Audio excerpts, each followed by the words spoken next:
Sí, la verdad que después de bastante tiempo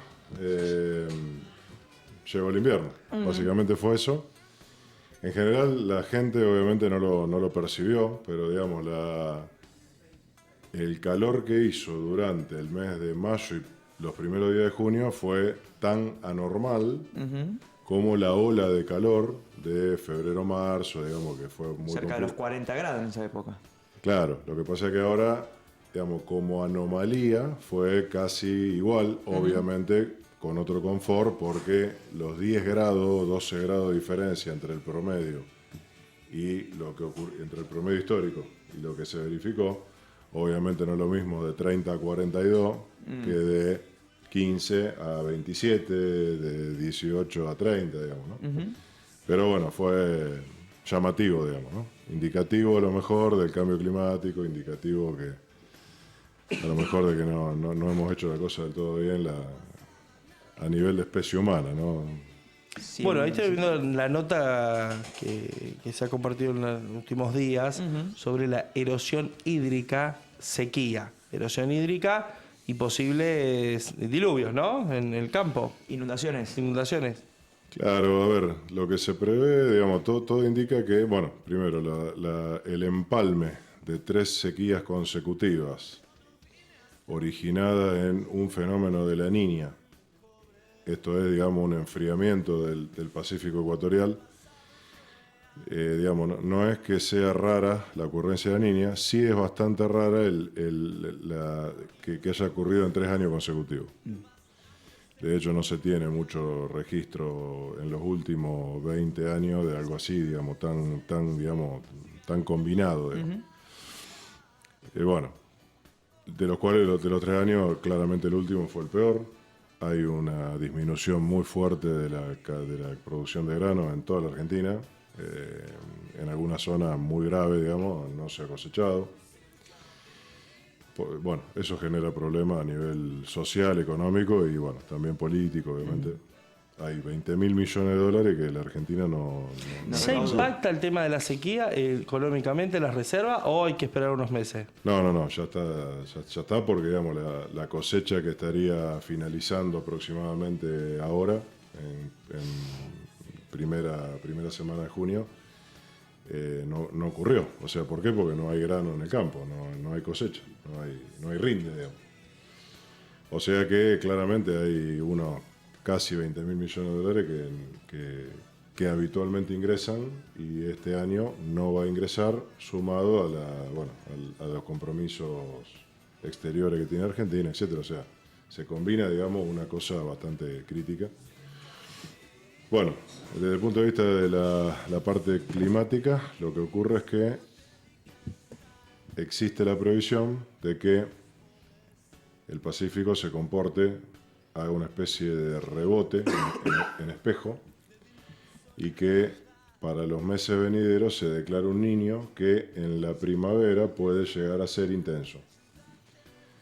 En esto siempre hay un margen de incertidumbre, por eso el condicional, por eso hablamos de sería intenso, puede llegar a ser intenso, porque a lo mejor no se concreta, pero, o sea, a lo mejor no hay inundaciones, pero sí va a llover. O sea, lo cual no es una mala noticia desde el punto de vista productivo. El tema es que a lo mejor una lluvia de, por decir algo, 60, 70, 100 milímetros de más no afecta a lo productivo, o sea, podría no ocurrir una inundación. Si es más, a lo mejor sí, desde ya, pero sí hace un daño en el suelo. Y eso es un poco lo que advertimos en la nota que salió el día domingo en el Rosario 12. ¿Por qué? Porque se da, digamos, una situación que combina muy poca cobertura en el campo, porque al tener poca cosecha, tenés poco desarrollo vegetal, eso origina, por un lado, falta de rendimiento de grano, y también por otro lado, falta de rastrojo, o sea, la planta más chica genera menos grano y también genera menos residuo, que es lo que cubre el suelo y defiende al suelo del impacto de una lluvia intensa. Lo explicaste como una esponja. Exacto. Claro. Funciona así. Entonces, ¿qué pasa? El suelo, digamos, funciona claramente como una esponja. ¿Qué hace la cobertura sobre el suelo? Posibilita que el agua infiltre más lentamente en el suelo, con lo cual la cantidad de agua infiltrada es mayor. Si esa cobertura no está, las primeras gotas rompen, digamos, los agregados del suelo, generan un sedimento fino que tapa la porosidad. Entonces, a partir de ahí, el agua que sigue precipitando no infiltra ya, o infiltra mucho menos, y empieza a escurrir en superficie. Eso es lo que origina el problema de la erosión hídrica, que es una de las principales causales de degradación de la salud de los suelos en la pampa húmeda, sobre todo alrededor de Rosario, cuenca del río Recife, cuenca del Arroyo del Medio, cuenca del Arroyo Pavón, cuenca del río Saladillo, del Ludueña, del río Cacaranía, etcétera, etcétera. O sea, la zona núcleo se ve afectada por este fenómeno fuertemente. Y es, detrás de la pérdida de materia orgánica, es la segunda causal de degradación de los suelos a nivel mundial. Entonces, bueno, digamos, de alguna forma, la combinación de sequía, poca cobertura, y luego un niño con presumiblemente mayores precipitaciones y más intensa, es, digamos, lo que origina el peligro potencial de... ¿Cuál es la diferencia entre la niña y el niño? Bueno, sí, claro, no lo comenté de arranque. La niña está asociada a un enfriamiento del Océano Pacífico y eso se correlaciona en esta zona con menores precipitaciones al promedio. En otra zona del país ocurre lo contrario. Genera más lluvia. Genera más lluvia. Por caso, Es decir, que no es lo mismo el efecto de la niña en Rosario que en Catamarca. Exactamente. Hay una especie de comportamiento dual. O sea, se incrementa un poco las precipitaciones del sector cordillerano, San Juan, Catamarca, etcétera. Y en la zona núcleo disminuye. Y en el Niño ocurre lo contrario. Es el calentamiento, o sea, hay una anomalía, o sea, de la temperatura del promedio del mar, los sensores detectan una temperatura un par de grados, hasta 5 grados mayor en la temperatura del agua. Eso genera mayor evaporación, cambia la circulación atmosférica y eso se correlaciona con mayor precipitación en el litoral, incluido Rosario obviamente, y menores precipitaciones en el área cordillerana. ¿Por qué el nombre del niño a niña? Porque en Perú, Perú tiene una zona desértica que está originada en la corriente fría de Humboldt. Cuando el Pacífico se calienta, esa corriente fría no asciende tanto y hay precipitaciones muy abundantes con aludes, derrumbe, etc. Como ese fenómeno se aparecía, digamos, en la época de la colonia, cercano a la Navidad, la combinación, digamos, el trasvasamiento cultural, digamos, y la situación de coloniaje cultural, digamos, que se estaba produciendo en esas tierras, hizo que se lo nombrara como el Niño, por el Niño Dios, al fenómeno. De ahí surge el niño y, por contraposición, la niña, digamos. Bueno, es el origen histórico. En Ecuador, a fines de los 90, el fenómeno del Niño produjo inundaciones extensas a la par de que se estaba dolarizando. O sea, que tenían los dos problemas juntos. Un desastre económico ambiental por un lado y un desastre económico sí, claro. Por el otro. Exactamente. O sea, ¿El Niño cuándo llegó? El 2001. Apareció en el 2001. En general, digamos, el Niño en la Argentina, en promedio, si bien, digamos, afecta negativamente a alguna zona, como afecta positivamente a la zona núcleo agrícola, en el global, como que al país le va mejor. Con el niño. Con el niño, porque hay más precipitaciones. Pero, bueno, la gente se acordará, hace 4, 5, 6 años atrás se derrumbó el puente sobre el arroyo San Lorenzo, por ejemplo.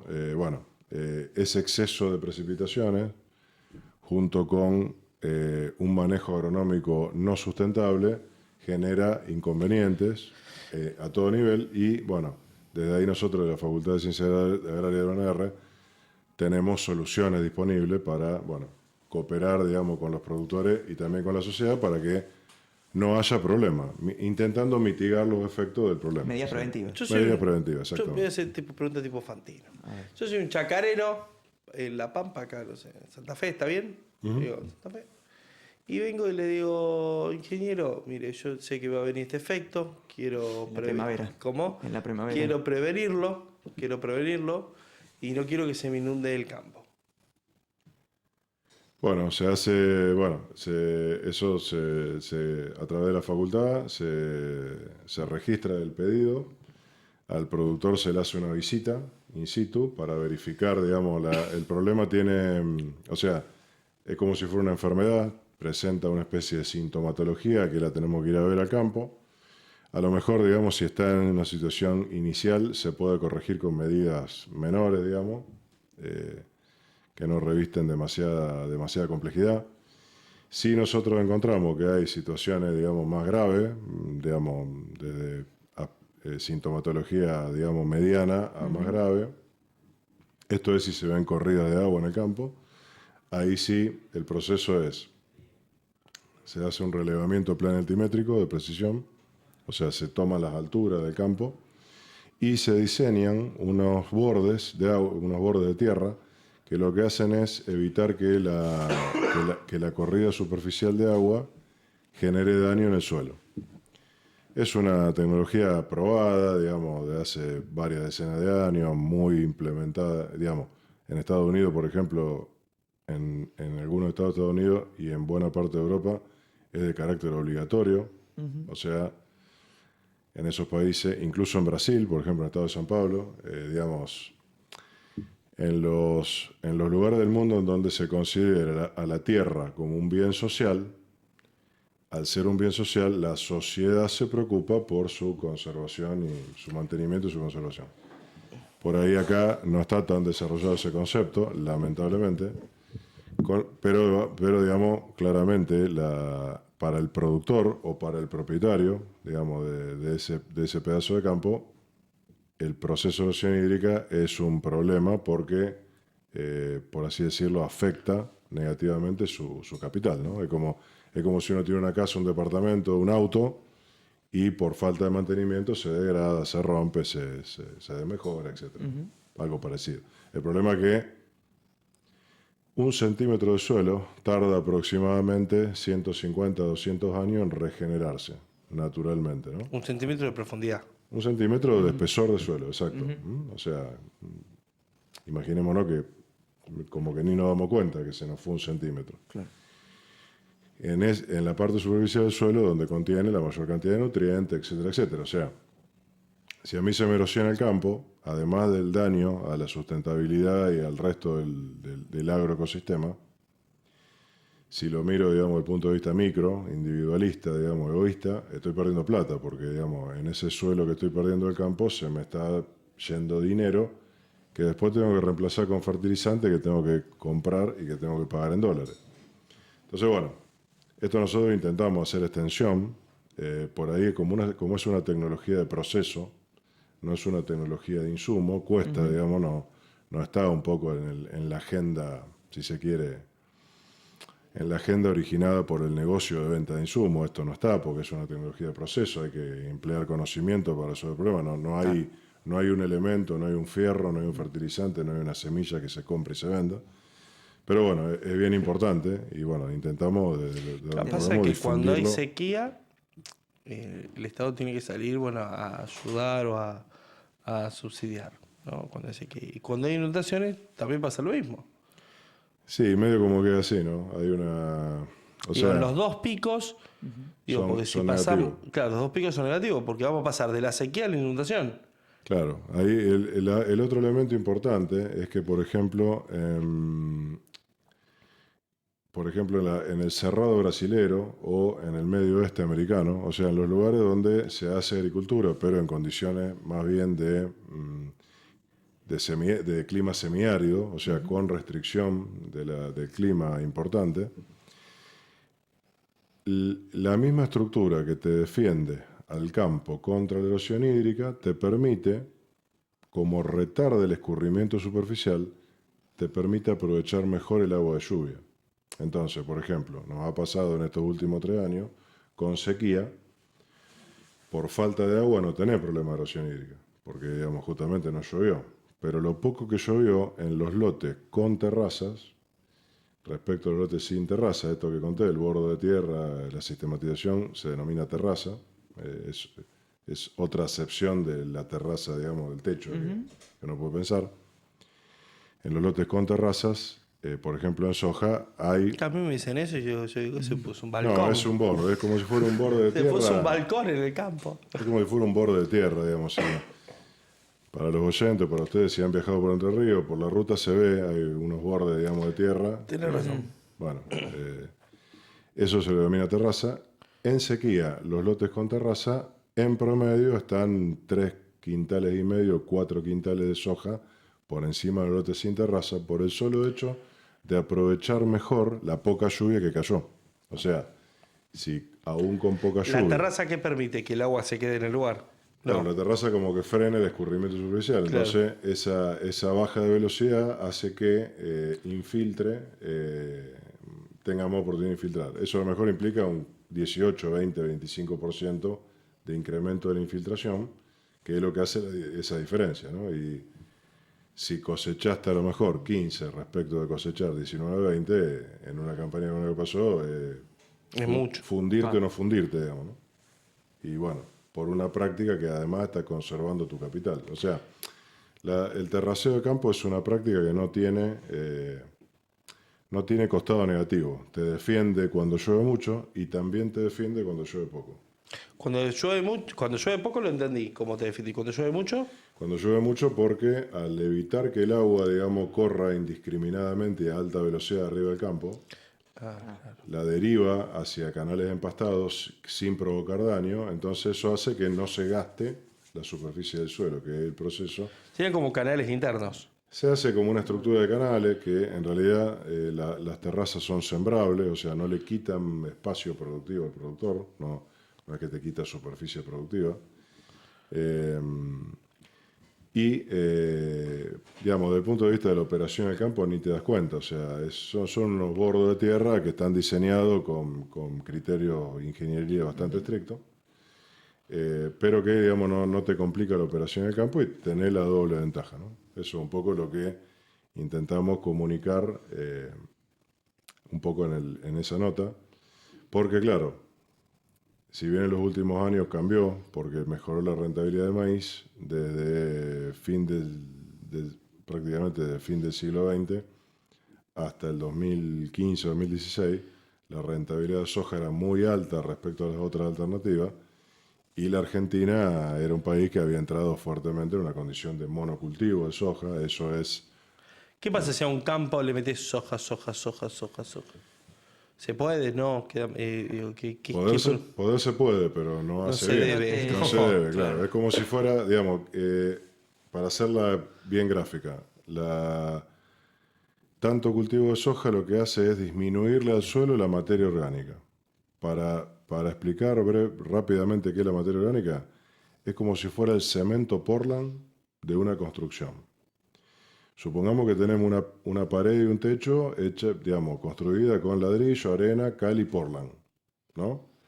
Imaginémonos qué pasa si la capacidad de ligado, de pegado del Portland empieza a desaparecer. ¿Qué pasa con la pared y con el techo? Se derrumba. Sí. Bueno, eso es lo que pasa con la porosidad de esa esponja que comentaba al principio. Se derrumba, con lo cual el suelo pierde porosidad. Al perder porosidad es capaz de almacenar menos cantidad de agua y eso está correlacionado con menor productividad vegetal y con menor rendimiento. ¿Qué se hace? ¿Una película? Se hace como si fuera un bodoque, un contrapiso con muy poca porosidad. Ese es el efecto, digamos, ¿no? Por eso decía, la erosión hídrica, digamos, en agronomía generalmente los problemas no están aislados, digamos, los problemas se integran o se enganchan uno con otro. La erosión hídrica no es la excepción, está asociada a la pérdida de materia orgánica y viceversa, digamos. Claro. A nivel mundial, la degradación principal es justamente esta, la pérdida de materia orgánica. A nivel local es la erosión hídrica y están ahí, digamos, cabeza a cabeza, ¿no? Bueno, ¿por qué sucedió? No sé, el otro día leía, no sé si capaz está mala información, pero por eso me pregunta alguien que sabe del tema. que Uruguay y Paraguay vendían más cabeza o tenían más cabeza de vaca que nosotros. ¿Es correcto? No. En cantidad total, no. Sí, por ahí lo que se conoce es que de alguna manera el crecimiento del stock ganadero, o sea, el progreso en cuanto al stock ganadero, Argentina está estancada desde hace, diría, 50, 60 años. O sea, en la Eso década es crecimiento por los cultivos, digo, puede ser porque ahí la soja más rentable. más rentable que la cabeza. Básicamente sí, pero digamos, para ser muy gráfico, ¿no?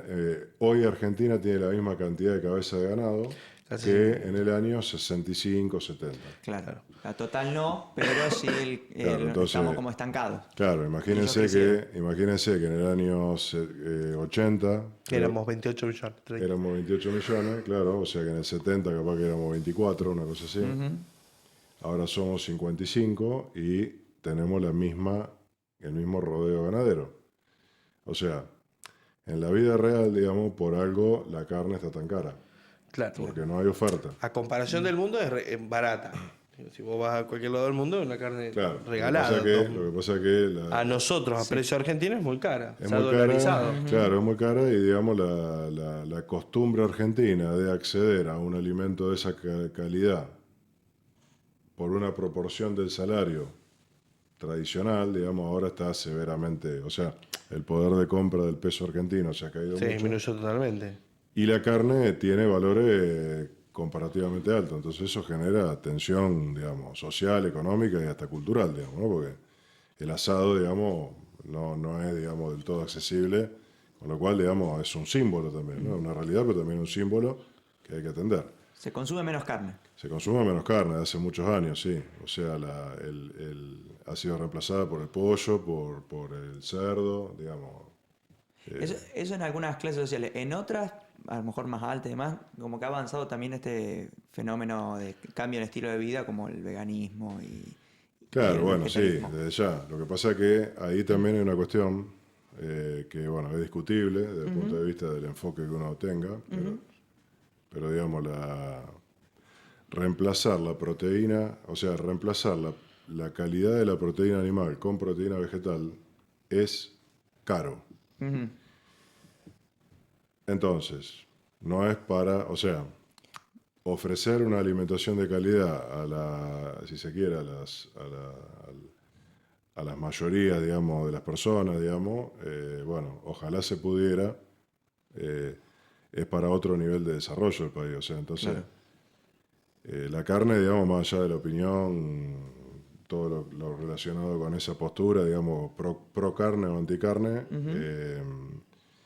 no es tan fácil de reemplazar con proteína de tan buena calidad. ¿Cómo te gusta ese picante, Álvarez? Tampoco la leche, digamos, tampoco los huevos, o sea... Es para un determinado sector hoy en día, no para toda la Claro, generalidad. lamentablemente sí. El problema es que la alimentación de baja calidad basada en hidrato de carbono Polenta, fideo. genera problemas de salud en la gente y bueno, qué sé yo, de todo, ¿no? Obesidad, bueno, problemas de todo tipo, ¿no? Néstor, quiero agradecerte por estar con nosotros una vez más en La Voz de Rosario. El otro día había estado, bueno, en Acceso a los Derechos varias veces. También estuvo la otra vez con el doctor Gustavo Nadalini comentando sus inicios de la carrera docente, los momentos más difíciles también. Y bueno, en este caso particularmente hablando sobre el suelo argentino, que en muy pocos lugares habla del tema. Digo, me parecía importante, digo, porque todo el mundo habla del campo. Digo, uno tiene que informarse o aprender. Digo, vivimos en la Argentina, donde el principal ingreso económico de la República es a través de las divisas provenientes o producidas por el campo. Me parece que uno tiene que aprender. Sí, tal cual. Incluso, bueno, es importante que la gente de la ciudad conozca, bueno, primero que no todo el campo es igual, que hay distintas formas de desarrollar una actividad, etcétera, etcétera. Pero también empezando a ser consciente de los componentes ambientales que se ponen en juego cuando uno produce un alimento. Y que, bueno, como decía, ¿no? Por lo menos la opinión personal mía es que el suelo, la tierra, es un bien social y, bueno, debiera estar en la agenda de toda la sociedad, no solamente específicamente de la ruralidad, ¿no? Claro. Néstor, agradecerte por estar con nosotros Muchísimas en la Voz gracias de a ustedes, Rosario. un placer. Vamos a